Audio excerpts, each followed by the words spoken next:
Hello everyone, this is Edray1416 here with a video regarding what could happen to YouTube in 2018. Now I did see a video from Stay Sane, aka Valiant, making her predictions. Now I'm going to talk about YouTube. 2017 was a pretty bad year for YouTube. This series of apocalypses. PewDiePie losing several partnerships and getting his Let's Play and question flag down over the N-word. I saw the writing on the wall that this could be the beginning of the end for YouTube even before my 10th anniversary with the site. So I made it clear in my final video for YouTube that I'm not bearing the burden of continuing just to get nothing for it in return.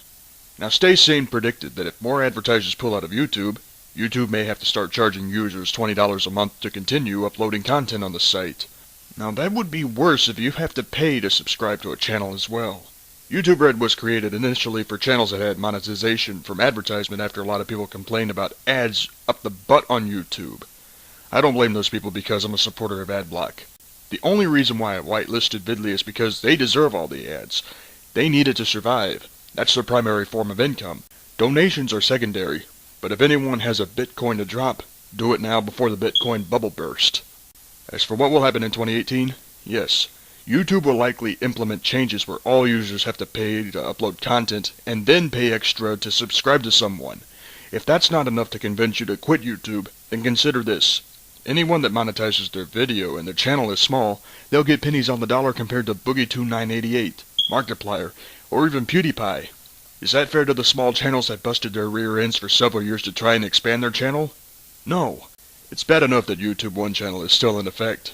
It's bad enough that YouTube is censoring content just because it has dirty words. It's bad enough that YouTube is policing the site rather than enforce the rules objectively. For those of you that don't know, a vlogger named Logan Paul uploaded a pretty damn insulting video exploiting a suicide for money. People were screaming bloody murder to the point where Logan Paul took down the video. But the mainstream media and people all over social media were enraged when YouTube did nothing to punish Logan Paul. This wasn't always the case though. In 2011, a user named LifeInATent posted a video about the 8.9 Tohoku earthquake in Japan and monetized the video. If that wasn't bad enough, he used this to exploit the disaster even more. Anyway, thumbs up this video for epic earthquake, and I'm not trying to make a joke of this. This is a pretty epic sized earthquake. It's a 8.8. Because of that incident, LifeInATent moderated comments and tried to justify his actions. Due to the controversy, YouTube finally had enough of LifeInATent's bullcrap and terminated him. This was back when YouTube had enough smarts to enforce the community guidelines in terms of services. What Logan Paul clearly did was violate the community guidelines so severely that he should have been terminated immediately without the possibility to appeal. I Hate Everything got terminated after one video due to a terms of service violation, but he did nothing wrong. James Nintendo Nerd got terminated for violating terms of service, but he came back. Logan Paul gets nothing for his controversial video. You see how hypocritical YouTube has become over the years? Even though Logan Paul did take the video down, the late Immer Prevost made this clear. You see, if you're stupid enough to put up something like that on the internet, it has every right to stay up. Okay? You, dear sir, need to learn to think a little before you upload anything, because it's pretty obvious that you put very little thought into anything you ever upload. This logic still applies, myself included. While I think the Logan Paul video will scare advertisers enough to pull the ads from YouTube, it's a warning to everyone that if you are stupid enough to cause chaos on YouTube, advertisers will pull out and go elsewhere. Now what could be the other problem? When the biggest advertisers including Walmart and McDonald's pulled their advertisements from YouTube, a whole lot of partners started losing money. The apocalypse led to the explosion of Patreon as a means to start making money to produce content.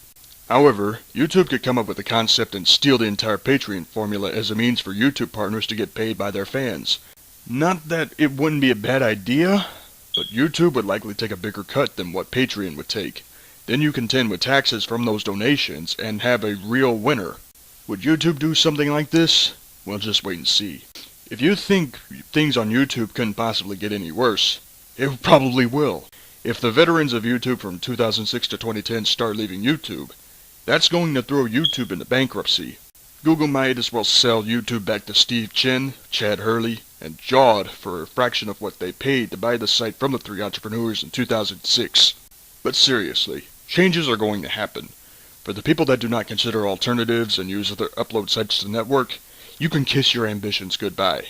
Change is coming to YouTube, and it's inevitable. Would you rather conform to try to get popular on a failing site, or would you rather consider alternatives to network to stay relevant on the internet? The choice is yours.